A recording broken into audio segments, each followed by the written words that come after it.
Hello, beautiful souls. Welcome to another episode of the Bobbi Jo and Sheena show. This week we've been talking about intention, and we just ended yesterday talking about intention that it needs three things. Are you intent on it? Are you really solidified in knowing what you want? Are you self-centered? I'll have Sheena talk about that.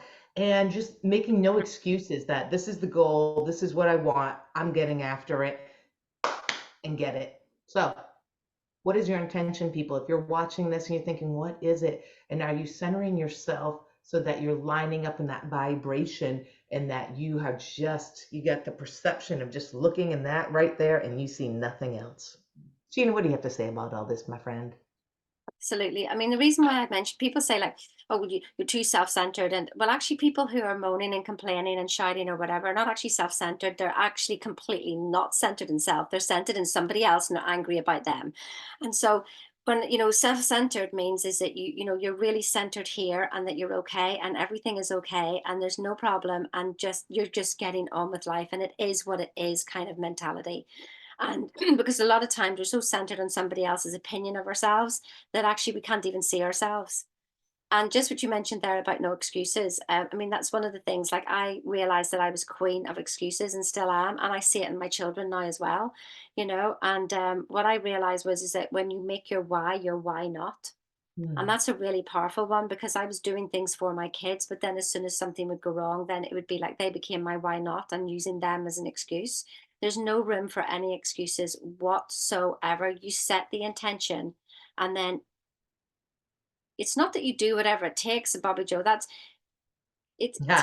because that means that feels like Well, force. But energetically, you do whatever it takes to not be distracted with, yes, oh, this could happen or this could happen. I know, because people don't know our lingo. It's not like that because we were just talking about that. Like, it doesn't always take a lot of action. You can do all the action in the world, but if your belief doesn't line up and you're the vibration of what's chosen for you, it'll never be there.